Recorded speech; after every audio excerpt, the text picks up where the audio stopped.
নিজের জীবন নিয়ে কখনো রাগ করবেন না, কে জানে আপনার মতো জীবন অন্যের স্বপ্ন হতে পারে। যারা ভিতর থেকে ভেঙে যায় তারা খুব শক্তিশালী হয়। জীবনকে এতটা সস্তা করো না যে মানুষ তার সাথে খেলতে পারে। আমি জানি আমি কিছু, কারণ তিনি কিছু নষ্ট করেন না। আমি সারা জীবন আমার শক্তি পরীক্ষা করেছি। ওষুধ খেয়ে স্তব্ধ হয়ে গেছি, শক্তি দেখে দোয়ার আওয়াজ হচ্ছে, তুমি ঘুমানোর আগে সবাইকে মাফ করে দাও, আমি ঘুম থেকে ওঠার আগে ক্ষমা করে দেব।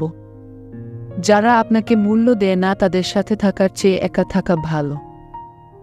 জীবনটা এমন একটা বই যার লেখা কেউ এখনো পড়েনি, কিন্তু যখন তাদের আমার দরকার হয় তখন আমি আমার নিয়তিটা জানি না। ব্যক্তি পরিবর্তন করা যেতে পারে। দরদর ঘুরে বেড়াচ্ছিল কিন্তু দরদারকে পেলাম না। ওই মায়ের 4 ছেলে আছে কিন্তু থাকার জন্য ঘর খুঁজে পাননি। জীবন যাপনের 2টি উপায় আছে।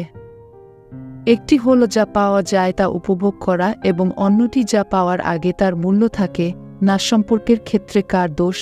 সর্বদা নির্দোষ মানুষই চোখের জল ফেলে। যদি কেউ আপনার বিশ্বাস ভঙ্গ করে তাকেও ধন্যবাদ। তিনি আমাদের শেখান যে বিশ্বাস খুব চিন্তাভাবনা করা উচিত। আপনার হৃদয়ের জিহ্বাও অবশ্যই কমে যাবে। কারো পায়ের কাঁটা সরান এবং দেখুন যে লক্ষ্যবার হারার পরেও আশা হারায় না, সে বিজয়ী নয়। যারা কখনোই হার মানে না। আরও নিত্য নতুন ভিডিও পেতে চ্যানেলটিকে সাবস্ক্রাইব করে পাশে থাকুন। নতুন ভিডিও আগে পাওয়ার জন্য।